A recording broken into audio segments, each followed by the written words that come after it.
Hi, welcome to Polyphonic Press. I'm Jeremy Boyd. I'm John Van Dyke. And today we're going to be talking about how Radiohead doesn't make you smarter. Here we go.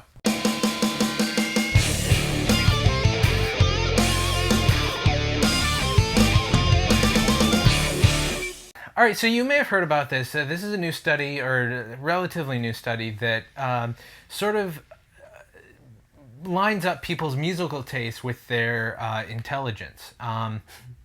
There's I guess people who listen to Radiohead or I can't remember some of the other artists, but the two artists that are on both either end of the spectrum is Radiohead and Beyonce.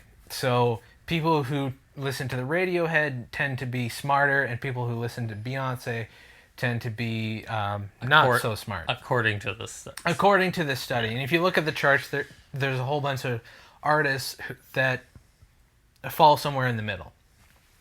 And this is, I think it's a really flawed study because of a couple things. The SATs really, they're not a particularly accurate way of measuring someone's intelligence, because they measure two things. They measure math and they measure your speaking ability. But those are only two aspects of two types of intelligence. Some smart people might not necessarily be good at math, but they could be good at writing. Or they might be good at writing, but they're not very good with science stuff. Yeah. It's a very narrow view of intelligence. And, most functioning people are intelligent. It just depends on where their strengths are. Yeah.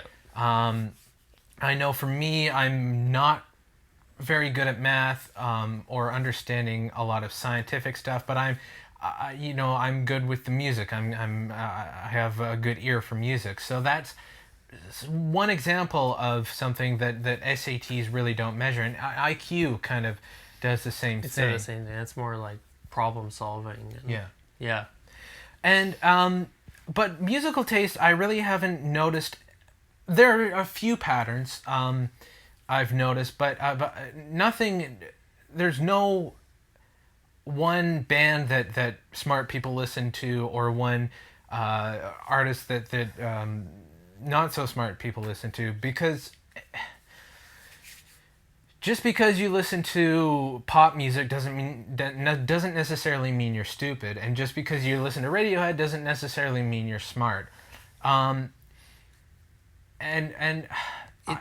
It seemed to have been like more of a regionally based thing. Yeah. I find that they found these SAT scores, like they just sort of, it wasn't too linear, like directly. They picked different colleges, and obviously different colleges have different tastes in music. Yeah.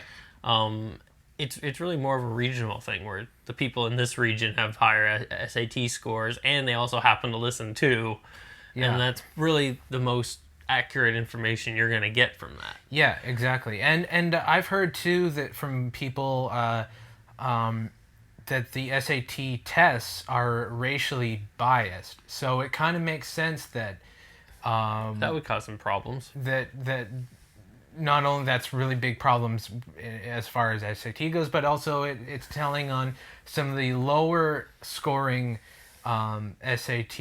On the lower end, a lot of hip hop is popular.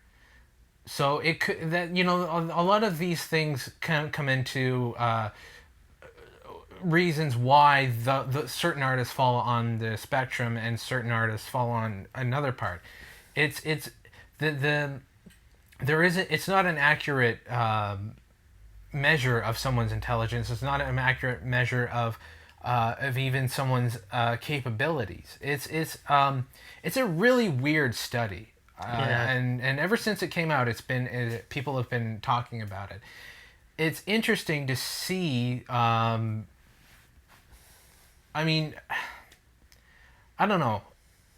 I really have a hard time coming to terms with the fact that you can say that smart people listen to this type of music and other people listen to this type of music, and I know I've going never between found that. any real correlation. No.